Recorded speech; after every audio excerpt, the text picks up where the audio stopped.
You're listening to Fair Game with your host, Robert Smith. Well, folks, welcome back to the podcast. We are just a couple of weeks out from IAFE, and we're going to talk about that with our guest today, along with his attraction, which is actually really cool, even though I will admit it's a direct competitor to one of my attractions. But I'm looking forward to visiting with him today. He's joining us from Buffalo, New York, where I'm sure it's just all sunshine and rainbows up there at this time of year. Folks, this is Robert Nash with the Living Zultar. Welcome to the show, my man. Hey, Rob. Thank you. How's it going? It's good. It's cold here in New Mexico. It's been in the 30s in the morning. I mean, you guys get this up in Buffalo. Like 30s is probably balmy for you guys, right? No, right now we're in the 40s, so you got us beat. See, Yeah. you know, so I was just at Hillsborough County, Florida last week. Finished up Hillsborough County Fair. And I've been doing a lot of, instead of going to the gym and pounding it on the treadmill, because I'm over treadmills. So I've been walking a lot. Like I walk 2 to 5 miles a day. Mhm. And so when I'm out on the tour, I'm like, I get Google Earth out and I map out the fair's parking lot or wherever. And I'm like, No. how far can I walk around the grounds? Right. So I know how far I'm going. Well, they were starting to like, the board members down there would, as they're pulling in the morning, they're like, how long you been walking? And I'm like, well, it was dark when I started, but it's, it's 74 degrees. So who cares? Yeah, exactly. So I've been, the last couple of mornings that I've been back in Albuquerque, I'm messaging Suzanne. I text her and I'm like, Suzanne, 37 degrees out. It's 37 freaking degrees. So this morning, the wind chill was 31. Oh. It was like, oh man, it was ripping. I still did my 5 miles, and she has the gall. Suzanne, if you were listening to this, I swear to God, she has the gall to text me back and say, oh man, that sounds cold. If it makes you feel any better, we have a cold streak in Florida. Yeah, it got to 60 yesterday. Oh, like, geez. okay. Yeah, right. So, Oh, funny. but Buffalo, man, how long you been up in Buffalo? I've been here for 7 years now. Okay. Yeah. How do you like it? I like the summers. like 3 months and that's about it, or what? Yeah, no, listen, I tell you, it's great. It's, I've never been in the Northeast as much as I have been here. I've traveled a lot, but the time that I've spent here, I've gotten to see that's really kind of cool. I mean, historically, it's a great city. The city itself, it's got so much going. Yeah. And the people are really cool up here. They're nice. I mean, I was in Vegas for over 43 years. Right. It's just such a transient town that it's kind of like, you don't know anybody, but you know everybody, but it's just, Right. it's confusing. And there's a lot of inconsideration. It's just bizarre sometimes. But this town, people are genuinely nice. They're kind. You walk into the store, people go, hey, hi, how are you? I don't know you, but hi. And when you show up from Las Vegas, the first time that happens, you're like, are you about to mug me? Well, What's going on? Exactly. Like, I don't know you at all, and I don't want to. Right. But no, but it's great over here. A couple of presidents are from here, and a lot of musicians and actors came out of this city. Do you know offhand which presidents were from Buffalo? I'm always I'm all about presidential history. Millard Fillmore. And oh man, my wife's gonna hit me because I don't remember. We need Jamie, like Joe Rogan's got Jamie to look this stuff up while he's in the You see, that's what we do. Yeah, that'd be great. But they're all buried out there in the graveyard, the giant graveyard out there. That's like one of the biggest ones I've ever seen in my life. Rick James is out there, by the way. So okay, I got it. We don't have Jamie, but we've got the Google. Oh, what'd you get? So Fillmore and Grover Cleveland. There you go. Thank you. Which, by the way, has particular historic significance. I know we said we're not going to talk the politics, but Donald Trump now joins Grover Cleveland as the only president elected in non-consecutive terms. That's right. Yes, it was Grover Cleveland. Okay. So that he was 22 and 24. There you go. I'd have to go check the history on why did he just not win, or did he not want to run again? I'm not real clear on that. That's something to look into. Yeah. I should go check that because I am kind of the history buff. So Buffalo's worked out nice for you. You enjoyed up there. Yeah. I mean, look, our work is everywhere else. So yes. I'm traveling all the time when I'm doing either the Living Zultar or doing the Robert De Niro impersonation. I'm always on the road. Couple of in-town gigs. There's a couple of fairs here, a couple in the States. Sure. But then the gigs for like the De Niro stuff, they're in the state a few, but again, it's 90% outside of here. So it Yeah, doesn't matter really where I live, but my wife grew up here. This is her home. She was born and sure. raised here. So it's a nice place to be. Well, and if you're going to I've be got out on the Niagara road, Falls. yeah, if you're going to be out on the road traveling, it makes sense that she's closer to home and in some place that she's comfortable. Absolutely. Absolutely. So it's great. Can't complain. Just like I said, the winters get crazy, but we get out of here too. So that's a good thing as well. You get that lake effect snow where you have no snow on the ground and you wake up the next morning to like 4.5 feet, just like that. It can happen. I mean, it's been now. Listen, it's been mild. In the last 7 years, I'm going to say maybe 2 of them have been monstrous. Oh, but you like done did 5 it. out of 2 are not crazy. And I was shocked. I'm going, wait a minute, where's the snow at? They're going, it's not like everybody says. It's gotten less and less over the years, they said. It used to be back in the 70s, 80s, it was crazy. Yeah. But now it's not as bad. But you will get that year that you'll get the 3 feet when you wake up. You're going, oh, that's wonderful. Where'd that come from? Yeah. I remember there was one that came in a few years back, and I was talking to Jess Underberg about it. Mm-hmm. And she was like, it's the damnedest thing. You go to bed and it's just, it's cold. And there's a chance for snow, and you wake up and it's just like we wake up here, if we've got 3 inches of snow, it's like, oh my God, that's a lot of snow for Albuquerque, right?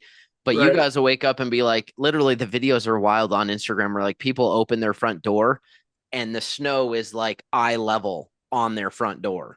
Oh yeah. A couple of years ago, that was a bad one where I had to actually go out the front door, go around the back of the building in my townhouse, climb over the snow that was peeking over the fence, climb over because the door opened inward, and then climb back down. The back door I had to shovel out, make a tunnel walk through to the back gate and shovel all that out. We're talking the full 6 feet that drifted up.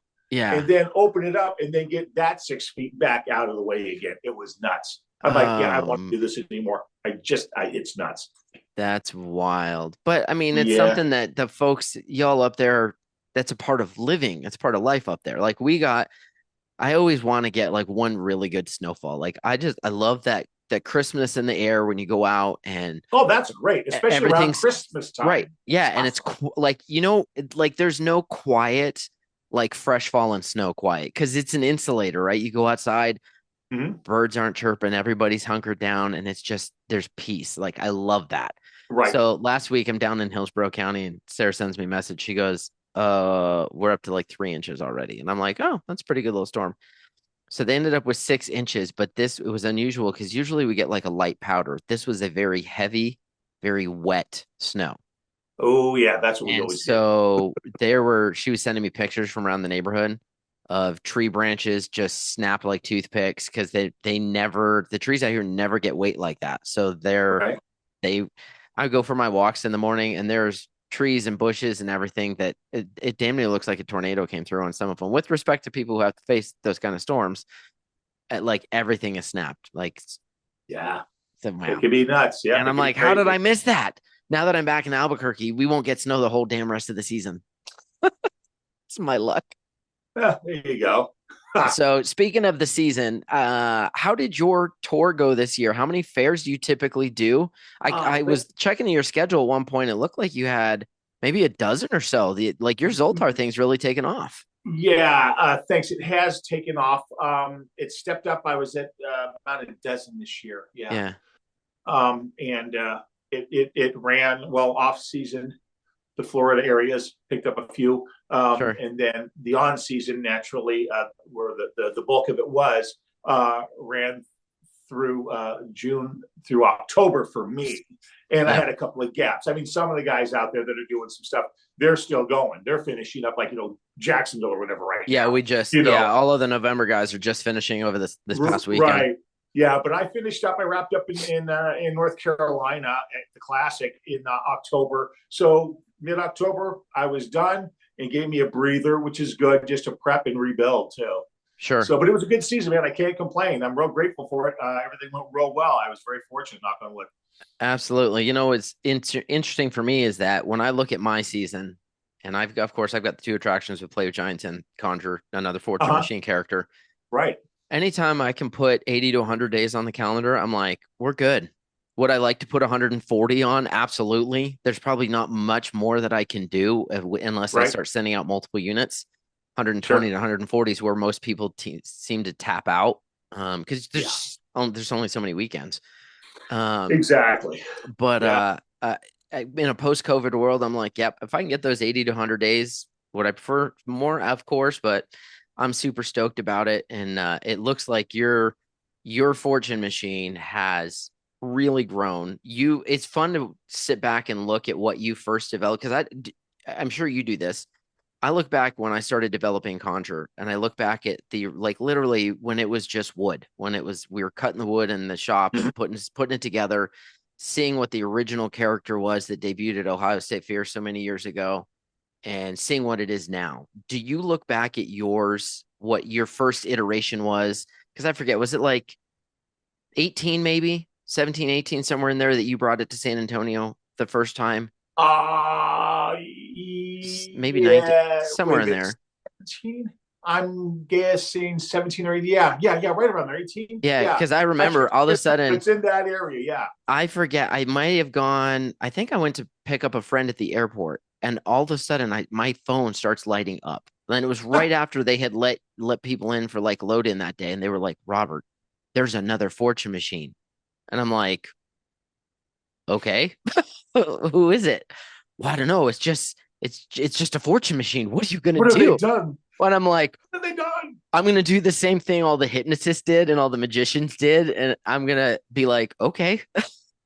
Like, hey, man, it's like, hey, the good thing is there's only two of us. There's like 8,000 of everybody else. Exactly. So anyhow, to the question, do you look back at where that first iteration and then look at what you have today? And you're almost like, because for me, it's almost unrecognizable what I did versus what I became. Yes, and here's the thing, because when I started doing it stemmed from a Halloween costume that I built. Sure. Back in back in like 2008, I built the first one. Okay. And I did that for Halloween. And so I'm running around, and in Vegas, I had all these hotels and these entertainment directors seeing me out at these, contests at the big hotels, which I'm winning, by the way. Sure. They're saying, hey, do you do corporate events? Well, I've been doing corporate events as characters all my life. I mean, I'm an actor and an impersonator. I've done maybe a dozen different characters in the hotels performing. I'm like, well, yeah, of course. Yeah. They're like, good. We want to book it. It just started like that. And then it got on a roll. Yep. So it was in that area before it ever got to the fair area. Just working different casino, hotels, events, corporates, that kind of thing. And it did really, really well. But then I was also doing my De Niro thing. So, and as you know, I was doing De Niro in the fairs early. Right. And so I kind of put the Zultar machine to the side and focused on the De Niro, because it was so easy to put on a mole in a suit and walk around and, hey, how you doing? How you doing? You're right. And that was like, hey, this is great. What a exactly.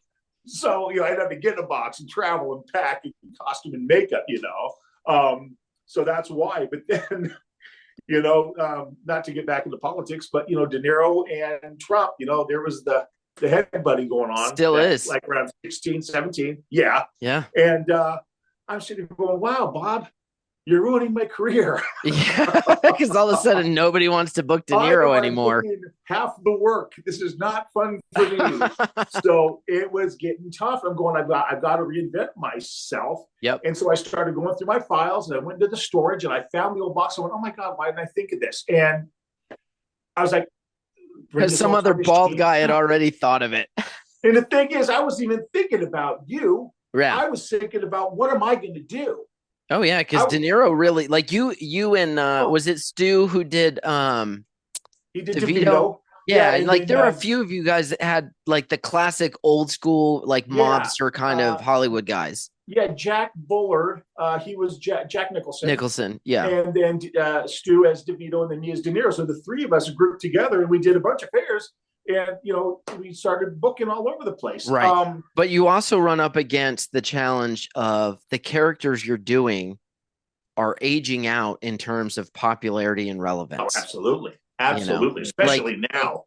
Yeah. Like, and now that, forget the politics aside, there's only so much demand before any given character like is going to age out, because the majority of people that go to a fair go, who is this? And they Exactly. not know who Danny DeVito is. The way, like, if you're in your mid 40s or older, 50s or older, like, perfect. But that Right. younger and younger crowd is coming in, and it's like, oh, our time is up. Exactly. Yeah. Who are We you? have an expiration date. Why are people taking pictures with that guy? Yeah, Okay, great. yeah. Yeah, it happens. So, it is what it is. But as you know, the fortune telling booths attract, 1 to 100. I mean, it doesn't matter how old you are. Do you ever, when you're in character, because I've seen your bit, and right, and you're locked in like what I call robot mode, right? You're in Yeah, machine mode, and you're still hearing everybody talking around you. Do you hearing them still, and seeing them. yeah, right? You ever hear them go, especially, this is what blows me away, is when like the 11-year-old goes, Dad, it's just like that movie we watched, and they're talking about Big. And that's when Hear I'm it all like, the time. that's like an Yep. 11-year-old. I'm like, okay, cool. The kid, that, like, the movie still carries Right. relevancy. Uh-huh. And that I Absolutely. think is what, honestly, I think the movie is what props us up. Like, if Oh Big yeah. ever ceases to become a thing where people, and it will inevitably, then maybe we have an issue. But right Well, now I'm I, like, I I still don't have people think that it are like, what's he gonna say? What's he gonna do? yeah, I don't think in our time we have to worry about it. Maybe the next generation will have to worry Yeah, about it if somebody's doing a machine like that. right. But the good thing is that because of people like Turner Classic Movies, AMC, these different old movie channels, they Yep. keep popping it on all the time. Yeah, or And it's streaming on Netflix or something like that. oh And yeah, and I hear people saying all the time, "Oh, we just watched Big the other night," as they're approaching. Let's go do yeah. the machine. Let's push the button, Dad. Let's push the button. So yeah, it happens all the time. What are You some know, of the great memories that you have from performing as Zoltar? Like, I've got a few. I'll share them with you here in a second. But I'm curious for you if there's anything, any moment, any interaction there's a that couple of stands good ones. out. Well, aside from the standards where shock factor, Yeah, that's always happening, it's scaring people and they're running or screaming.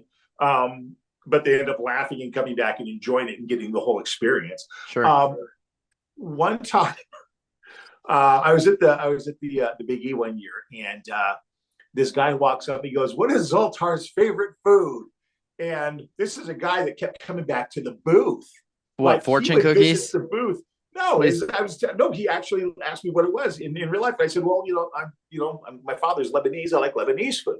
I grew up on it." here? I thought he was The going with the joke. guy, no, there's no joke. It's a fact. The guy brings this big to go tray box, opens up, and goes, "Here, I bought you lunch."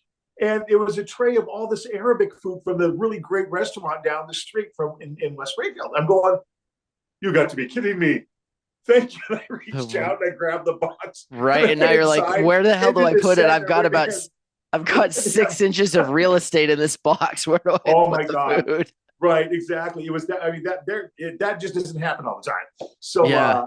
that was great. And then the other one that was really awesome was I got a letter um, from online from this family and this 5-year-old boy. They were saying our son really enjoyed it so much that he wanted to be you for Halloween. So they made a little cardboard box costume Oh, and did everything. perfect. And I was dying. I'm like, you got to be kidding me. This is so incredible. It was, I Oh mean, it man. brought a tear to my eye actually, because they felt so, so close and into it. They just, and they're Right. just so kind. So that was really awesome. So those are two exceptional experiences. Oh, you gotta love it, man. Yeah, Yeah. I've had people come back where the little boys made a drawing or something of me and wanted to give Yeah. me a card, and I'm like, that's Uh-huh. so cool. But the ones that really got me, I forget how much, when it was, 2017 or so, we switched the fortune cards, because originally the whole concept of the machine originally started with, we called it conjure, because they press the button, they'd see a magic trick, and then they get a fortune Mm-hmm. card. And the Okay. fortune card had some kind of, wisecrack fortune cookie saying on it. It was Uh-huh. nothing of value. It was just a cheap laugh, right? One liner. And then the act evolved, and eventually it became where we would either do an audio animatronic recording, or I would say something to them that was the wisecrack. And I realized, as I'm giving these cards out, I'm walking around the fairgrounds, and I'll see them on the ground. And I'm like, Mhm. okay, that's not good because that's telling me there's not value to them. So they're dumping them like trash, which Oh yeah, means a fair board member is going to, I don't want a board member to look around and be like, this guy's just producing trash. Like, you know what I mean? So I'm like, I pick them up and toss them myself. And I'm like, okay, we got to create this of more value. And so, of course, we switch the cards and they're like a really nice, like double layer matte finish card. And then on the back, instead of it being like another one liner, it's got like a really meaningful quote or something on it. yes. And when I realized that that was the winner, that was the move, was Mhm. when I start giving these out. First, I didn't see them on the ground at fairs anymore. Since I've done that, I don't think I've picked up a dozen of them. Now, Oh I'm yeah, sure I I'm hear sure you. it's hit the ground, but you give something that has value where, That's right. it's a 17-year-old girl who takes it, looks at it and goes, like, and I was starting to notice, like, as the next person comes up, the person I just gave the card to who's walked away, 6, 8 feet away, stops dead and turns around and they're doing this, looking back and forth at the card, like, how did he know? You know what I Yes, mean? They had yes, this I moment know because their exactly what you're their saying. brain is filling in the blank, right? Like, I don't Right. know anything. I just gave you something meaningful and you attached that meaning to it. And so now you That's think right. I knew something. That's right. But then I was like, okay, so maybe there is value there, but here's where it sold it to me. I will check when I do conjure, like I'll watch the fair's hashtag, I'll watch for hashtag conjure or hashtag, OC Huh? fair or whatever, right?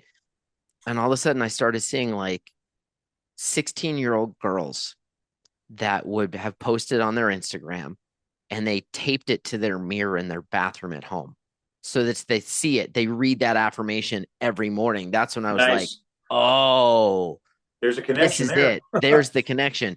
And I'll Yeah, tell you what, the one that finally sold it for me, that I was like, this is it. This is the thing. And you know this because you've done the gig long enough now that you've done repeat fairs. And so people come back to see you.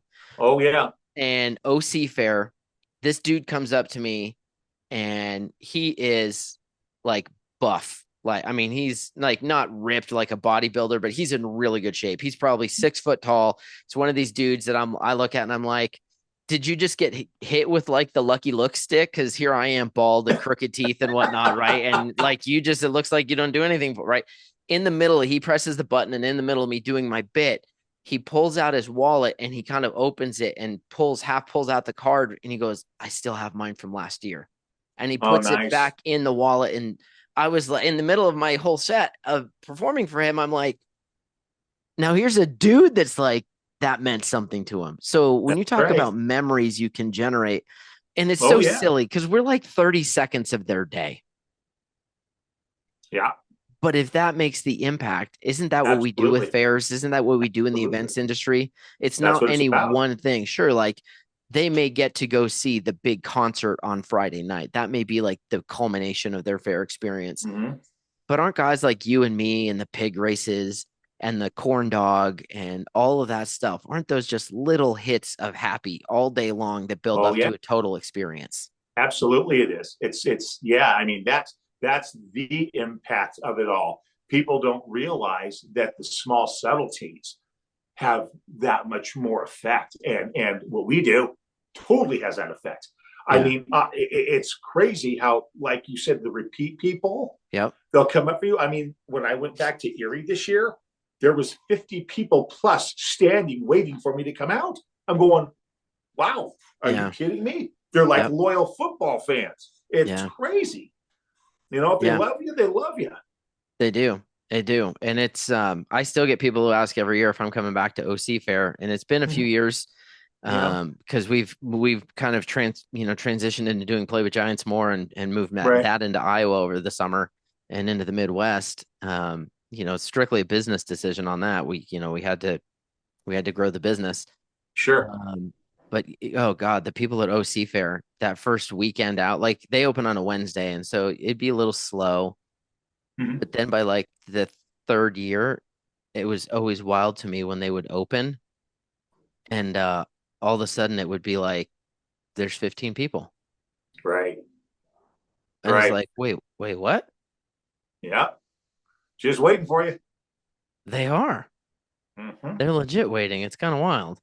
Yeah. Um, Oh yeah, I mean, I'll tell you on the social media, there's all these people constantly who follow from the info fortune. They're constantly asking, when are you coming back? When are you coming back? When are you coming back? Looking forward to see you. Can't wait to see you. Can't wait to see you. I mean, it's like their highlight. Yes. And that's what it's been. It's been that a lot of people say you're the best thing at the fair. I'm like, wow, wow, Isn't that wild? We're just standing in a damn box and we both get you the same thing. You were the you got best. You were the highlight yeah, of the yeah, fair. exactly, right? I mean, you've got a fair, you've got acreage of entertainment and fun and things and shows, and you say that we're the best thing at the fair. Yeah. Thank you, Yeah. because that just blows you away. Yeah, for sure. It's just wild to me how something that started just is such a silly little thing.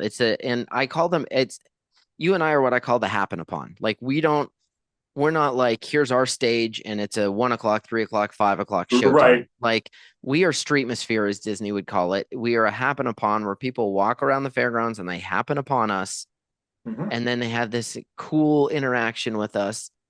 And I feel like when it's really wild, and you probably get this. You go to some fairs where like no matter how hard you try, no crowd builds. They just one at a time come up and leave, come up and leave. And then you go to other fairs and all of a sudden you've got 80 people watching for 25 minutes and you're like, okay, cool.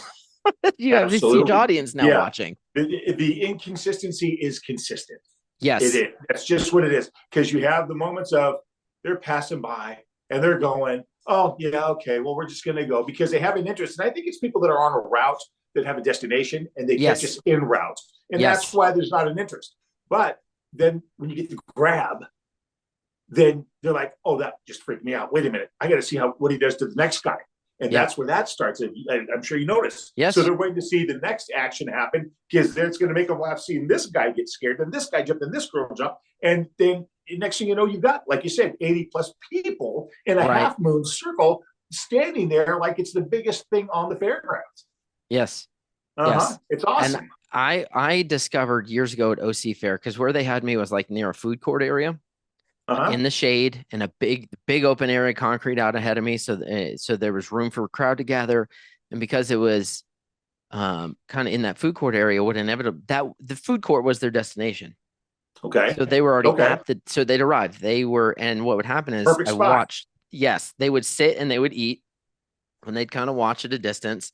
And then those families one at a time would get up, would wipe their hands off, whatnot, throw the trash away and come over and get in line and do conjure before they would then leave. So like there was it was a perfect spot. But I realized there are three different conjure experiences from the guest perspective. So there's the first person, and you would have this exact same thing. There's the first person perspective where they're going to come up and press the button and they're going to interact with you and you're going to tell the joke or do the magic trick or whatever it is, and then give them the fortune card. That's one. Then they're going to step back. And this is the second show, the second conjure experience, as I call it, where they're now going to step back about to where they were, and they're going to watch for a few, 5 or 10 more minutes and see what goofy interaction you do with that person. But then you've really hooked them when you get to the third. And I would see it where, you imagine the semicircle that kind of forms around you, like the edge in street performing. And if they're kind of out ahead of you, what will happen when you get into that third is they will slowly move towards the sides because they want to get to the point where they can now see the person's face reacting. Yes, exactly. Audience, they want to come around the side and see whoever's in front of you pressing the button. Instead of watching the back of their head and hearing the joke, they want to now move over here because they want to hear the joke and see the reaction. And when you get the people starting to gravitate that way, that's when you're like, this is a damn good set right here. Let's go. Absolutely. You know it. Yes. And it happens all the time. You definitely hit it on the head, man. Yeah. And Rob, let me tell you, the reason people come up and they say you're the best thing at the fair is because, like you were saying earlier, those are the people that you made contact with.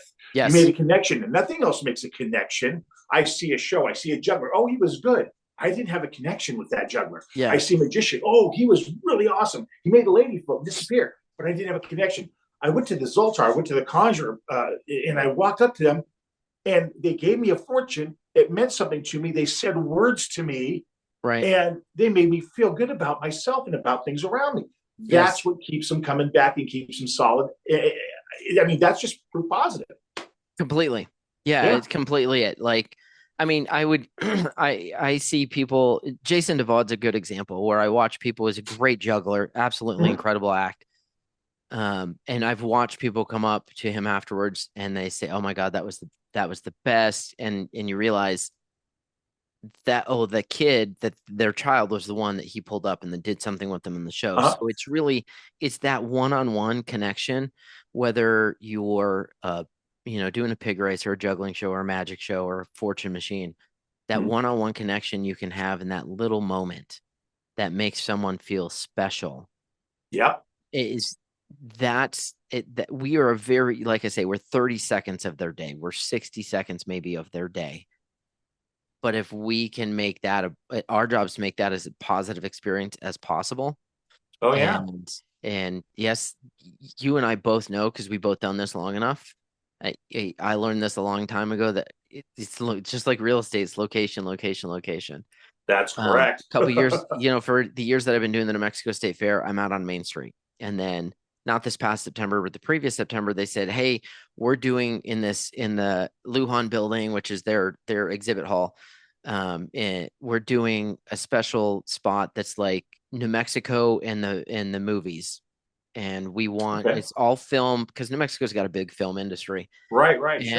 And they said, so we're bringing in a bunch of like some studios are going to come in and have some props set up, but we want to order the big, piano from Big, and we want you there to kind of represent the Zoltar machine from Big. And I'm like, Nice. perfect. And I said, my Yeah. only concern with putting me inside, I knew the room they were going to put me in. I'm like, I'm worried it's going to kill my attendance because now instead of, you know, passing by and people going, oh, let me hit the button. Now, if I'm hidden in the back, is this going to suck? Am I all of a sudden not going to get Yeah. any foot traffic? And what I found out was the difference between being in transitional space and being in destination space. When we're out on the street corner, we are in transitional space. Somebody's going from point A to point B. They're going from the food court and they're going to go to the magic show. They're going to go to the midway. And so we're trying to get them to stop and interact with us. When you in that exhibit hall, that whole feature they had set up about New Mexico film was the destination. And so my traffic exploded. It was like Nice. probably 6x what it's ever been at the state fair. And I do well at Yeah. the state fair, but I'm like, holy crap, this was insane. And then, of course, this is in a room and then that expo hall that it's a themed room. Every year they do something different in it. So this year they put me back out on Main Street, and I was like, oh yeah, see, there is a difference between destination space and transition space. But yeah, That's not like it's true. we're 30 seconds of their day, and we have a good time doing it. I don't know. Sometimes it's a struggle. Certainly, I'm sure you've had some. You mentioned a couple really good memories. I'm sure there are a couple stories you could tell about people not playing so nice with Zoltar. Oh yeah, you get the oh, I call them the late nighters. And Yes. we have to be off the grounds by, I always say, 6 o'clock Yeah. Seven's because mine. of the fact that you get the tough guys, uh, the gang guys, the Right. cool guys, and they come in and their approach is, who are you? What are you? And Right. they're sticking their hands in the box, Yep. smacking at you, doing whatever they can. And the thing is, they don't realize that you're real. And when you come to life, it scares the living crap out of them. And like, oh, Right. he's a real guy. And then you have a little word with them and go, Yeah. this is for everybody to enjoy.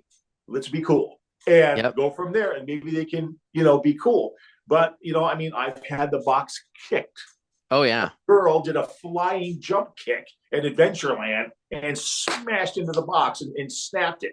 I mean, what do you do? Besides That's get when them you're maybe like, let me six. show you what Zoltar can do back. Like, I'm gonna climb out of this box and have a word Right. here.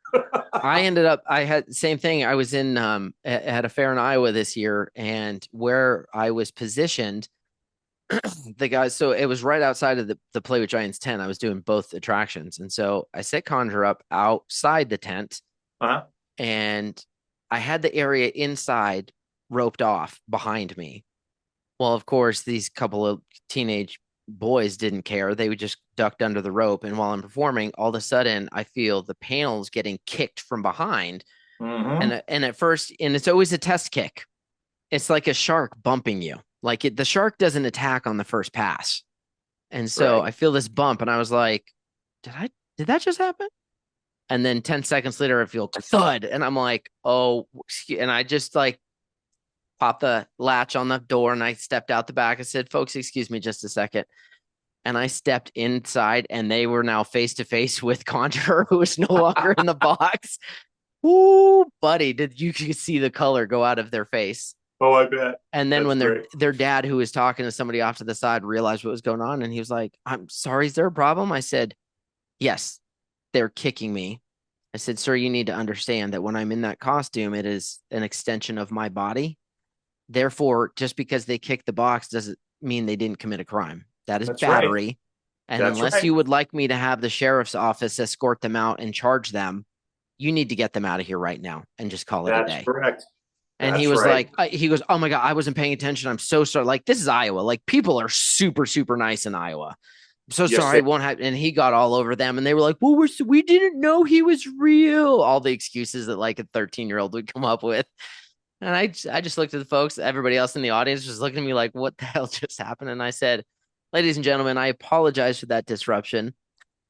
If you're up for it, I'd love to climb back in the box and go back to being Conjurer." And they were like, and "Oh." wow.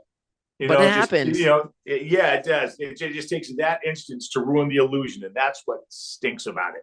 It's that one or two that come up and do that. Yes. Well, and I learned a long time ago because I hate breaking character. Man, I hate it because I want to Exactly. preserve the like. I come from the Disney school of that level of entertainment. Like Mm-hmm. Sarah was in characters at Disney, so I understand the importance of not breaking that moment. Yeah. And I've learned over the years that there are just certain situations. If you're like, you have to recognize that group of teenage boys. There's two, three, four. They're going to break you. They're going to not quit until they. So you might as well break on your terms and not theirs. Absolutely. So I've gotten to the point where when they come up and they're like, of course they don't. I have glass. I have plexi in the box now, so they can't poke at me anymore. But where they'd be like, poke him, and I'd be in my freeze, my whole position, and I'd just go, "How about a fist bump?" And they'd be like, "Oh, he is real," and they give me a fist bump, and now they're like, Yeah. we're all on the same team Yeah. in that Exactly. moment, right? Exactly. Because if I'm Yes. gonna break character, I'd much rather do it where I just do it and I control the situation Right. versus now I'm reacting to a situation. Yep. Oh yeah. No. Yes. It's dead on. That's happened too. It's like, man. And then I've had people. You get them when you can on that positive note with the Yes. fist bump or whatever, and then like, oh, this guy's cool. Then they bring everybody back 20 times. Right. And now they're bringing back their cool buddies. Right. And everybody wants to be your friend, so that's okay. So good thing you catch it that way in the beginning. But then there's the guys that just want to come out and just smack at you or punch you or stick you. And so, sometimes you have to use your Mr. Miyagi effect and grab that hand if you can. And I have done that at least a dozen times over the years where I've had to grab their hand before they can hit my face. Yes. It's happened. Sometimes I've been hit. I wasn't quick enough, but I'm prepped now to be, ready for anything. Yes. So, well, and I've had to like, there's subtle, and it's so funny because I remember what your box first looked like, and I know what it looks like now, and I'm like, oh, he discovered the same thing I did. Like the little panels that are on your sides that are now just a little bit taller. Yes.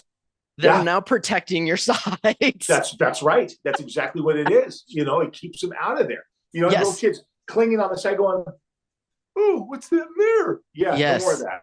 Yes. So. And I always found before I put the glass in the box, and that came out of COVID. Like that was a OC fair needed, asked me to do that because it was California. And I think the fair wouldn't have given a crap about COVID, but they're a state agency in California, so they had to care about it, But so the glass became a necessity. But before that, like there was one time at LA County Fair, I had this woman and she was drunk as a skunk. I could smell the liquor on her from about 6 feet away.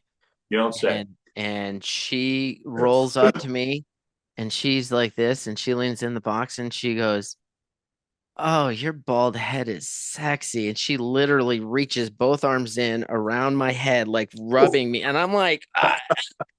And I literally like it's that initial half second of shock. And You're then right. I get her by like her forearms and I push her back out gently. And I'm like, ma'am, you cannot touch me. And she goes, but you know you want this. And I'm like, in fact, I don't. Oh Go my God. away, get Oh, lost. And one of the people who was like an assistant, an event assistant for the fair saw it, and they came up to me and they were like, "Are you good?" And I'm like, "Yes." I don't know what her problem is. They're that like, person isn't. I said, I don't know what her problem is. I'm good, but you might want to go have a chat with her. And he said, we already have security on the way. And I think they went and got her and took her. She was sloshed. And I'm like, Oh yeah. There's and those great fairs that have alcohol on the grounds everywhere, and they come out and they find you. yes, yeah, they do. I mean, it's a little simpler at the fairs when they have a beer garden. But Mm-hmm. even OC, you know what? It's interesting.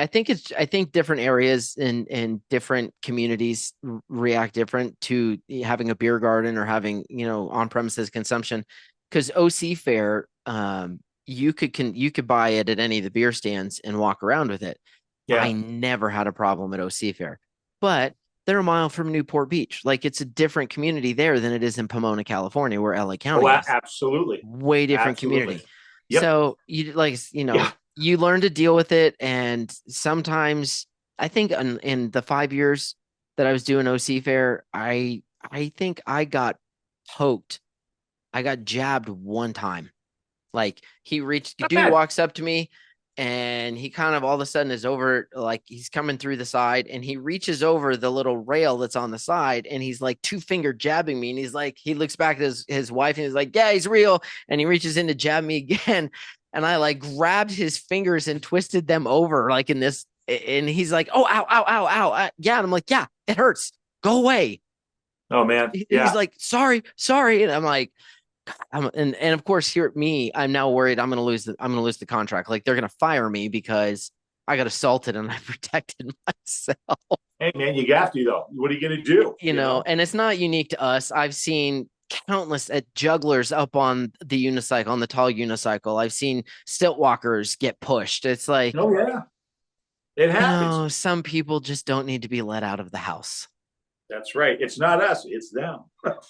So what was your motivation when you went to the Fortune machine in creating what is, I don't want to call it a mirror, an homage to Zoltar versus like because with Conjurer we went our own route and kind of did a magician in the box initially, and Yeah. but And you that's funny because I didn't know you were doing magic. yeah I yeah didn't know I wasn't even paying attention to Conjurer.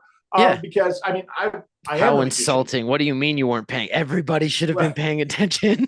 not until it was time. No, Not until no I was gonna create I my mean own.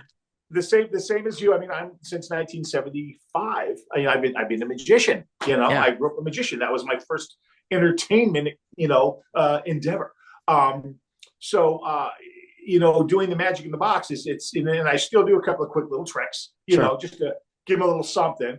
But let me tell you, the creating of the box from the very beginning stems from my background, which was also in designing and building props and fabricating stuff.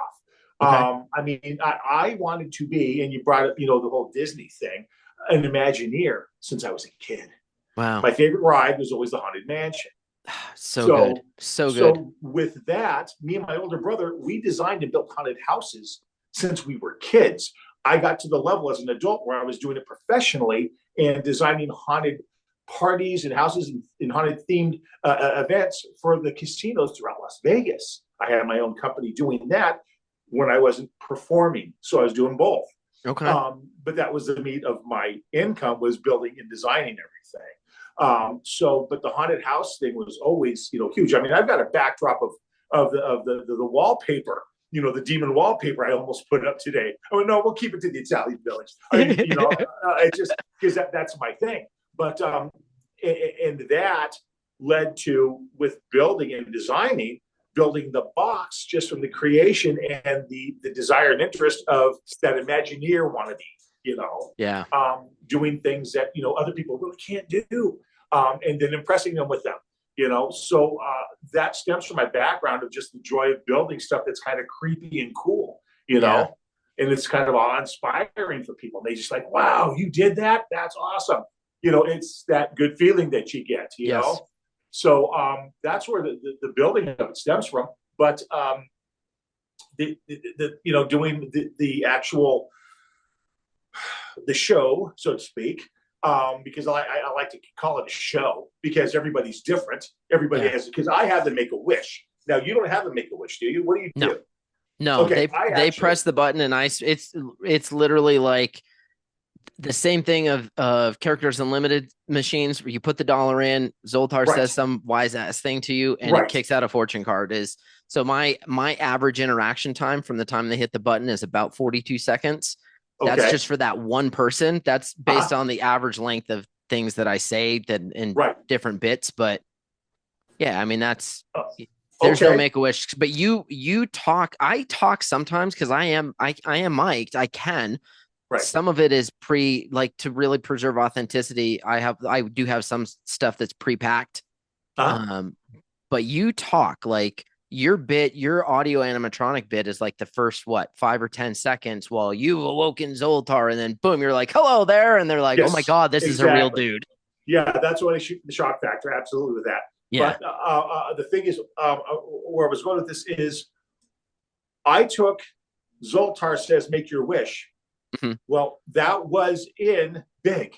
The machine said make your wish. Right. So and the cards only said your wish is granted. Right. Exactly. Yeah. So what I did is I said, hey, you have the improv background. You are an actor. Yeah. Why don't you just go ahead and see what you can do? And sure enough, it caught on. It worked. So I let people make a wish. But now I've got all these different wishes. And I'm saying to myself, I got to be prepared. So now I got little kids wishing for puppies, unicorns, kitty cats, rabbits. Okay, well, I better be prepared to have something for them. So now I do. I found out what people are the top wishes for children are. Yeah. I can shock them with, here you go. And they're like, no way. The parents freak out. They go, look, he had a unicorn. It blows them away. Is it like a little trinket or something? Like a little? Yes. It's just a little, okay. Little novelty toys. And, I wish I had a balloon. Well, I've always got balloons because I have the gag with the crystal ball that is a balloon that lights up and pops and stuff in their face when they make a wish, and they're smart Alex. So I give that bit, whatever. And so I have the wish factor set in there. But now I have to deal with, and Rob, this is crazy. Nobody wants to deal with what I'm about to tell you because it's tough sometimes. I will get people that will wish their family member was still alive. I get people that I wish my family member didn't have cancer. Yep. I wish my father didn't break his leg and I need to, or whatever. And it goes from there. And I get a lot of that, more than people would think. And I've got to be prepared, improv, but with a kind heart, to give them an answer and make them feel good about themselves and walk away going, oh my God, he made me feel great. Okay. And that's what I shoot for. And it's tough, but I bring it on. I ask for it. So be careful what you wish for. I got to do the same thing. you know what I mean? So, no, I completely understand and empathize with that. That happened a couple of times to me. So the life of Conjure started as magic trick, fortune card. Mm-hmm. And then I'm at an event and I do a magic trick, give them a fortune card. And the person goes, is that it for the fortune? Like they were disappointed. And I was like, yeah. And they were like, oh man, I thought you were going to like read my palm or something. And I know like this much about palm reading, like it just enough to like lie and somebody else could swear to it. Right. Sure. And so I said, oh, I could read a palm. And I just winged it on the spot. And they were like, oh yeah. Like, and to me, I'm like, if you're giving somebody like something funny and something kind of meaningful, and then you're finishing off with a good joke, about, oh, the husband better do such and such or he's in trouble, and the wife goes, see, I told you, you better keep your laundry cleaned up or whatever the hell it is. Right. Then it's cool. You can wing it through that. Well, all of a sudden I'm at this event and I have a line that is now almost an hour long. Actually, it was over an hour because I was supposed to do like 3 40-minute sets. I got stuck in the box for 3 solid hours. And I'm like, been there, done that. And I'm like, oh, how do I end it? Like I'm on to something here. So then all of a sudden, Conjure kind of became like the kids got some magic, and the parents might get a joke or a magic trick, but the more and more the adults wanted the palm reading. I'm at the Curry County Fair in Clovis, New Mexico. This is August, third week of August, 2014. I Nice am, hot. oh yeah, nice and warm out there. I'm like 2 weeks, 10 days away from going out to LA County for the biggest contract of my life. And I have a girl come up and I do a little bit with her, right? She comes, I recognize her. She comes back like 20 minutes later. It was like, I don't know, Friday afternoon, something like that. No, it was Saturday. And there was this lull in the performance. And she walks straight up to me and she goes, Hey, I have a question for you. She goes, I know that you just kind of are like funny in the box, but my dad's got cancer.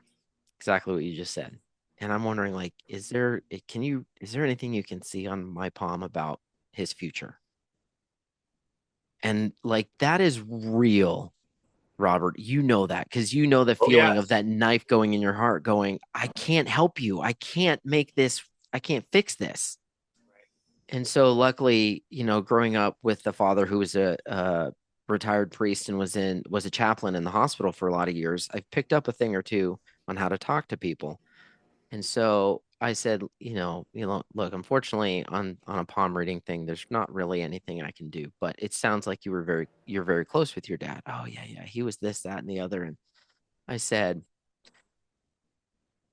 what do you think your dad would want for you and your family out here? You're out here with your kids at the fair. What do you think your dad would want? Oh, well, he'd want us to have fun and just really enjoy our time. I said, yeah, I think your dad would want you to enjoy your time. Your dad being sick is a reminder that life is precious and life, our time is short for all of us. And you should go enjoy and soak up every second. So I think you should go hug your kids, get them a corn dog or whatever they want to eat and enjoy the rest of your night at the fair. And she goes, I think I'm going to do that. I thank you so much. Like, and I realize this is somebody who's in like a really dark time. They're in a dark moment. And how do we kind of steer them back towards, Oh yeah. a little semblance of like, I don't want to say a semblance of reality because their reality is dark at that point. They're about to lose a Sure. loved one. But how do you kind of segue that back to, let's not let's try to enjoy ourselves while we're out here at the fair and at the same time get the innocent performer off the hook who's now in a very precarious position. Right. Exactly. Like, oh man, you just put me there. Yes. Yeah. And that I'll tell you what, in that moment, I took Conjure backstage after I was done with that set. I had one more set to go that night, and then I was driving back. It was Saturday night. I was driving back to Albuquerque. It was Saturday or Sunday, whichever night they ended on. Mm-hmm. And I called Sarah and I said, Conjure's dead. And she said, what do you mean? I said, this is what happened. She goes, okay.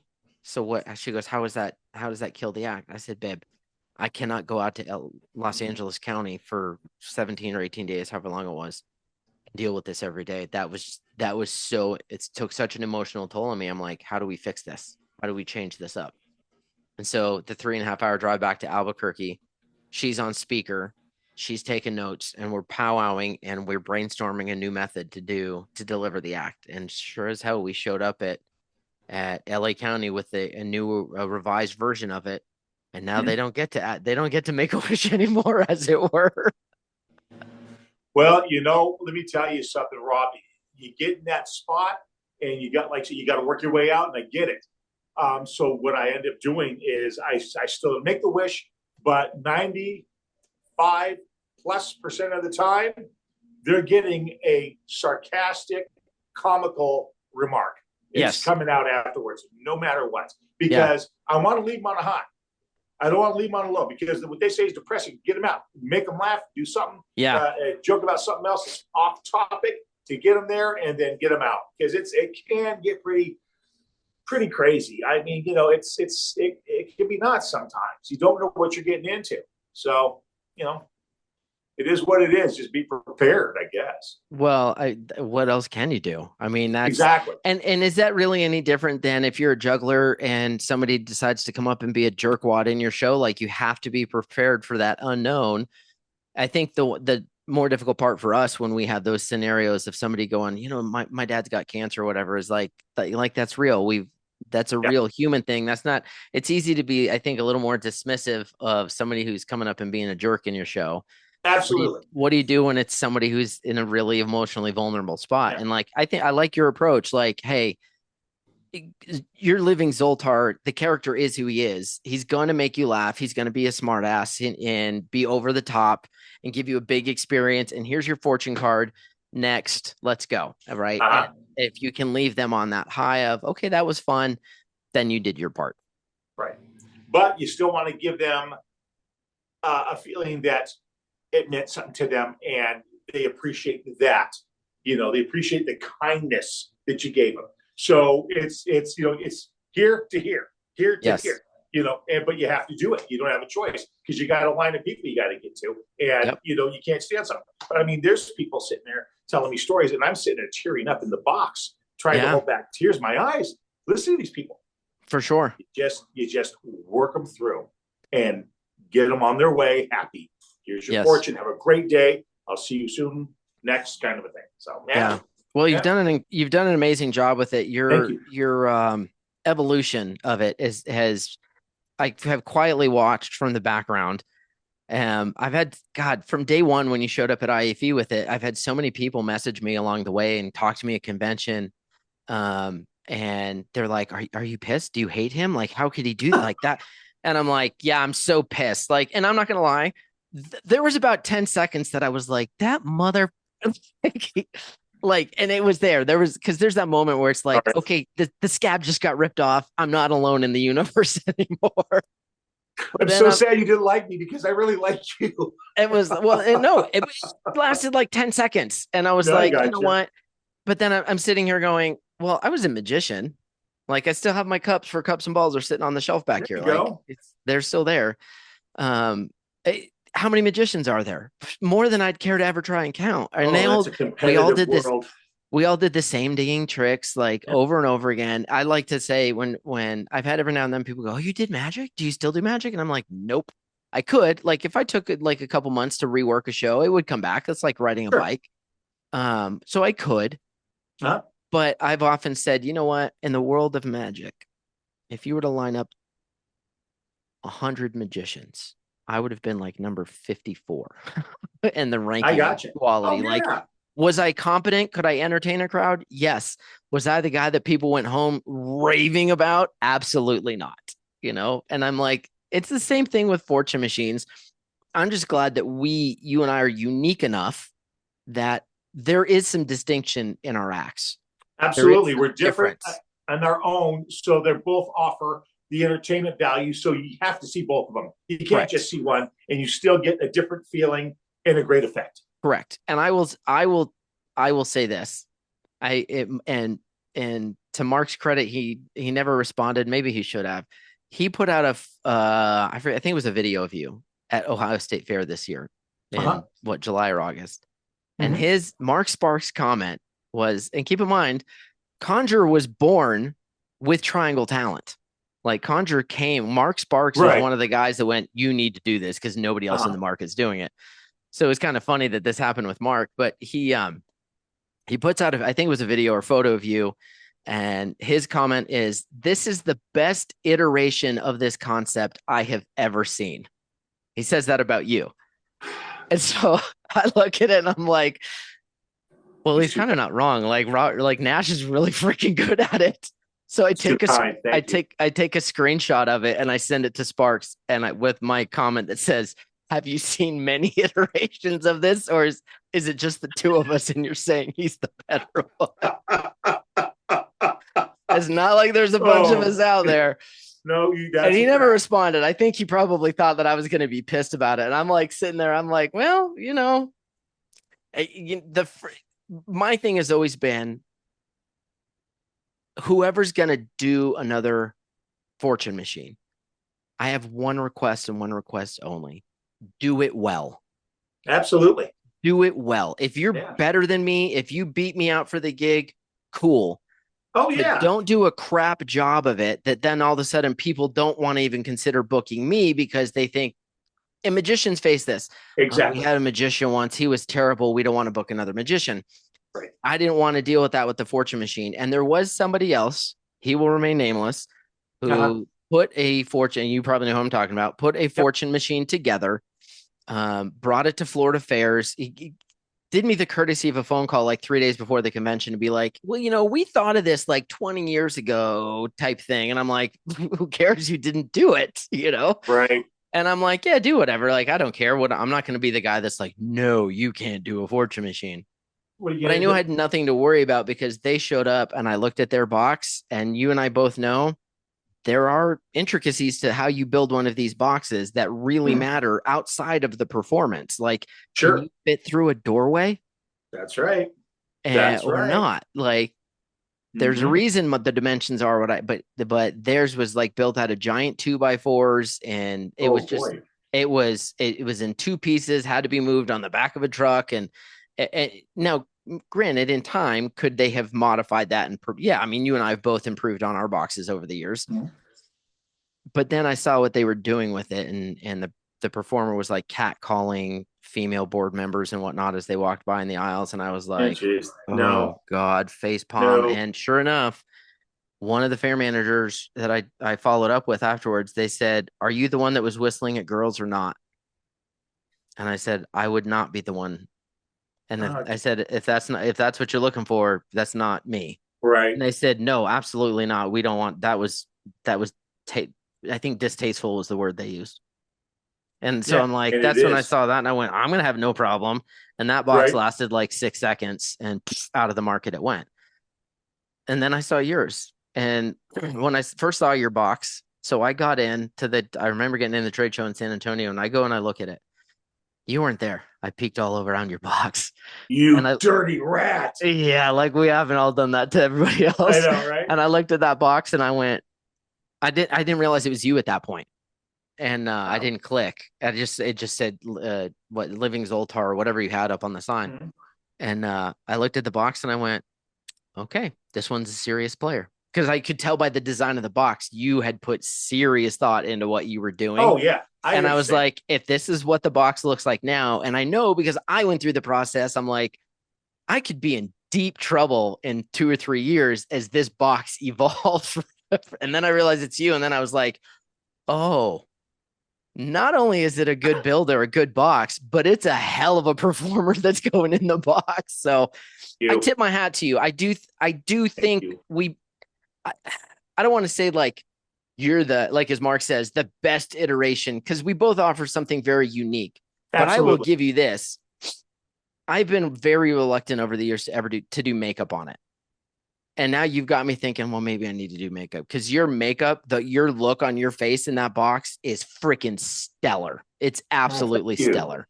Thank you, Rob. Like I know what you look like as you as Robert Nash, and I know what you look like as Robert De Niro. That was terrible. I can't do a Robert De Niro. Go like Maybe I this. should whine and complain a little bit more. Then I'll sound more like De Niro. Forget about it. Forget about it. But I know what you look like as those characters, and then I see you as Zoltar, and I'm like, I don't even recognize that's Robert Nash. Yeah, I Like got you. you definitely you knocked it out of the park on the makeup job. Like that Thank was, you. and I honestly think when I saw that, that's when I first was like, okay, I think that might be something that Conjurer is missing. Yeah. Being bald in and of itself lends itself to doing something. It's naturally kind of Well, got the spooky vibe to it. And yeah, but you can elaborate on that. I It's can, yes, really awesome. yes, I can highlight and accent and do different things on that. And Sure. I think that's my face and my head are one palette in that box that I have never touched that probably need to get some consideration in the next year. Maybe when I see you in a couple of weeks, we can go over some ideas. I'd love to. Yeah, I'd love to do that. Because The I folks already see something for you that would be really cool. let's chat. Let's do it Yeah. in Phoenix. The guys Yeah. at a couple of the acts with Triangle a couple of times were like, you have to have a turban. You got to do the turban. And I'm like, guys, no matter what, I'm still a white guy in the box. Now, I don't mind. Like Johnny Carson had the big turban with the what Yeah. was the name of his character? It was Karnak. Karnak, yes. Mhm. And it's so like cool because that I could play with it like that. But we were, and maybe now, not to go political, but maybe now that there's kind of been a knife stuck in the woke machine with Trump getting reelected, maybe there is an avenue for this. I avoided all of that because I saw culturally in the United States, we were growing in this woke revolution of, you know, would I be branded as the guy who's cultural appropriation because I'm still just a white dude at the end of the day. You know what I mean?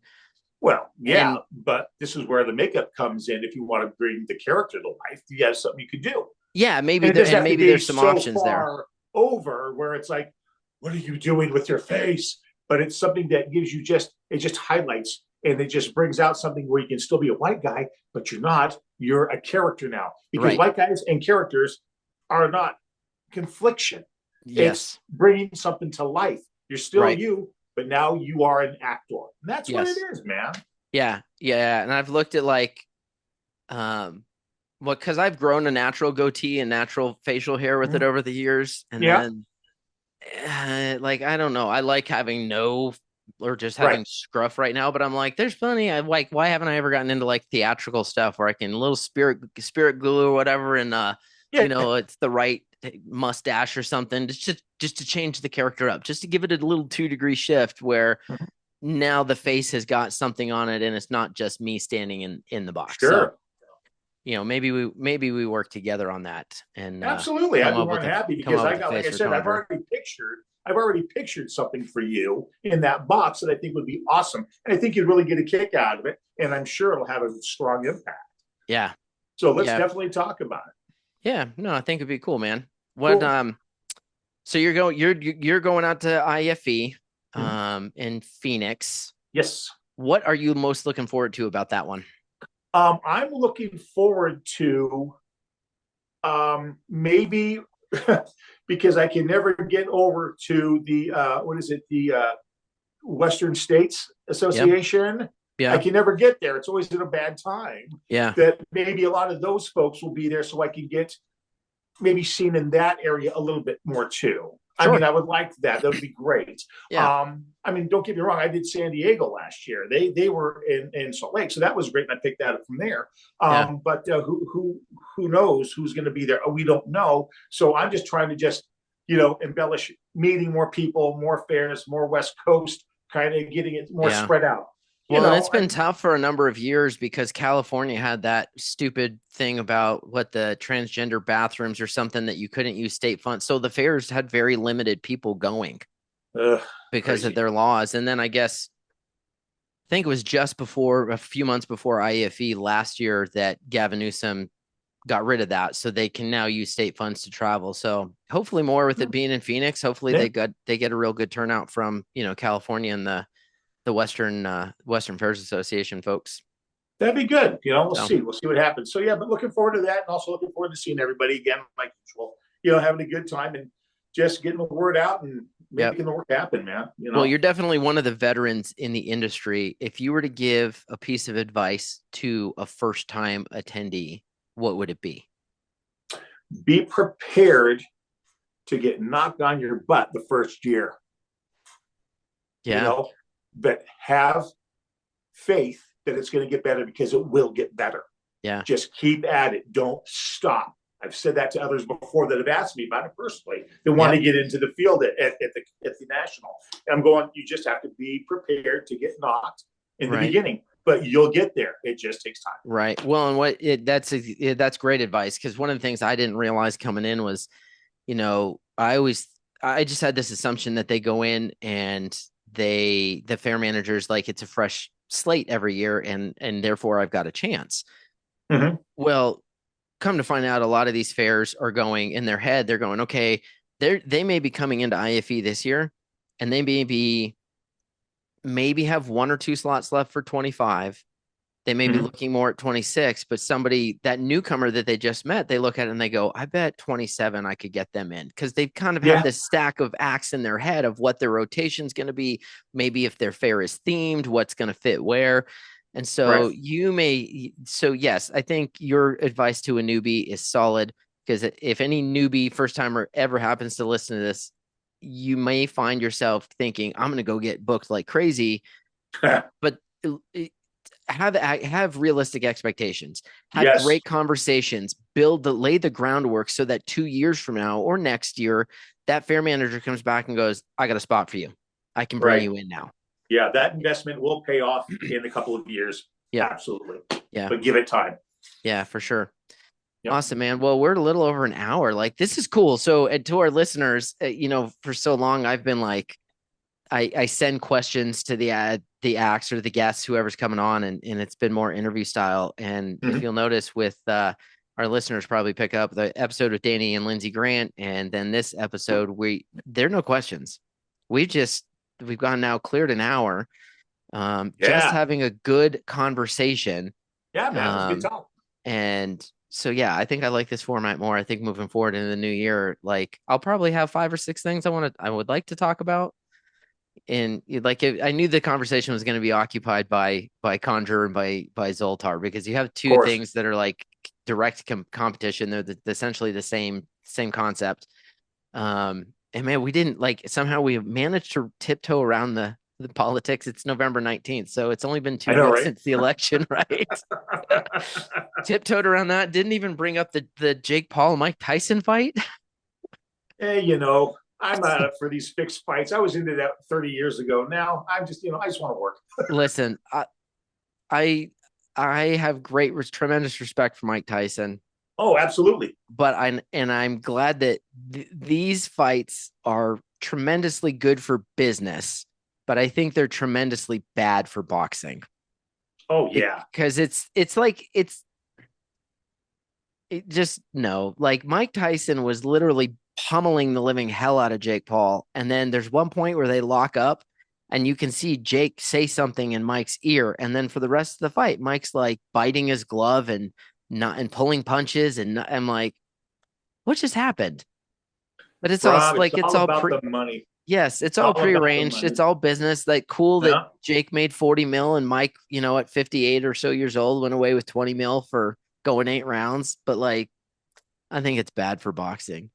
Yeah. You know? Because they're throwing up a false visual. I mean, come on. Mike would have never done that ever. He would have No, pummeled through this guy. no. And I can tell you Everybody knows. this, 20-year-old Mike Tyson, Jake Paul wouldn't have lasted half a round against him. Within Oh, a if minute he and a was half to lucky, 2 minutes, right? he'd have been done. Yeah. Yeah. I wasn't really into boxing when I was younger, but I've Mhm. gone back and looked at video of different boxers. Mike Tyson was an animal. I've Oh, he never was seen sick. somebody throw punches so fast. Like Mhm. Ollie's, and there's a great video where I think it's Sugar Ray Leonard and Tyson and Ali are on the Arsenio Hall show, and this would have been 91 maybe. Mhm. And Arsenio is kind of goading at Mike, and he's like, they're saying you're the greatest. And Mike and everybody in the crowd's like, yeah, Tyson, yeah, right. And Mike says something to the effect of, you know what? I appreciate that, but sitting next to this man, and he motions to Ali, and he's like, every knee should bow and every tongue has to confess this is the greatest boxer to ever live, right? And he gave respect where respect was due. Absolutely. I just don't see that a man like that at 20 years old would have let Jake Paul live. I No, think Jake would no. have been destroyed. Hey, look, if he got inside, once Mike gets inside, you're done. If he can get inside you, you're finished. Yeah. You got to keep off the ropes and keep arm length away.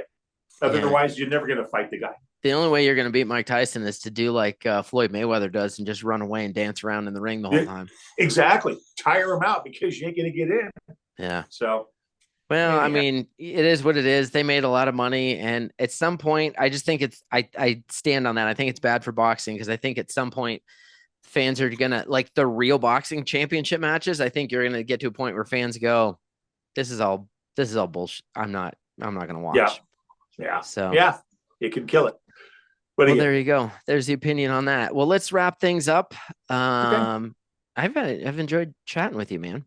Yeah, man, it's a good talk. I'm glad we got know, to do this. Thanks for bringing me on. Yeah, it was a pleasure. I've gotten so many questions over the years about you once you brought Ears Zoltar in, and I'm like, I need to get him on the show, because I think there's everybody, when they talk to me, I think they have this feeling that I secretly hate you and I want to destroy you and that there might be bad blood between us. And I'm like, there's not bad blood. I don't like, Yeah. I wish you great success. I wish you great success with your Zoltar, because if Thank you, man. you're succeeding, then Conjure has a great opportunity to succeed. Well, like we're if all we both do succeeding. really Exactly. well, like Exactly. No, there's a lot for us to look at and together working on stuff and ideas as well. Well, and They like, keep coming let's to my be mind. realistic. Everybody wants like the same 25 fairs. And I'm like, you know how many fairs there are? I know. Like we could go an awful long time and hundreds. never Oh, cross God. paths out there. Yeah, exactly. Yeah, I know. So that's all good though. All right, man. Well, I'll look forward to getting together with you in Vegas, and I'll send Nate's coming with me. So I'll send him Phoenix. over your way. Oh, I said Vegas. Phoenix. Yeah. So you mentioned Vegas earlier. Yes. Phoenix. Right. Thank you. Absolutely. No, I'll see. And, we'll talk. We'll shoot the shit. Yeah. Well, I'm sure we'll connect on a meal or something. I'll send Nate over because he's coming with me. I'll have him come press your button. Okay. I'll have him reach in and I'll be like, Nate, don't reach in and poke him. Don't reach in and poke him, because you know he's going to kill you if you do it. Yeah, all right, man. We'll have some fun with Nate.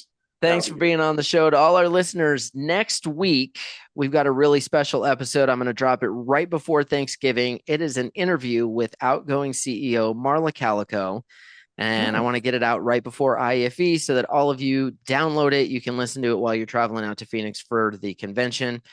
And we'll look forward to seeing everybody at a convention. And Robert, thanks again. Let me ask you this, where can folks, they want to learn more about Living Zultar? What did you say before the show? It was conjuremachine.com or something like that. Is that where they need to go? Oh yeah, that's what it isn't. Yeah. Tell the folks where they can find you, man. No, they can go on my Facebook page or to Instagram and just go to the Living Zultar, Zultar. Living Zultar. With the U, it's very important that you get that U in there according to U.S. copyright and trade law. You better believe it. Keeps me working. Yes. All right, man. Thanks for being on the show. Thank you. Thank you so much, Rob. I'll see you soon. You've been listening to the Fair Game Podcast. Fair Game is a production of Robert Smith Presents. For more information, please visit robertsmithpresents.com.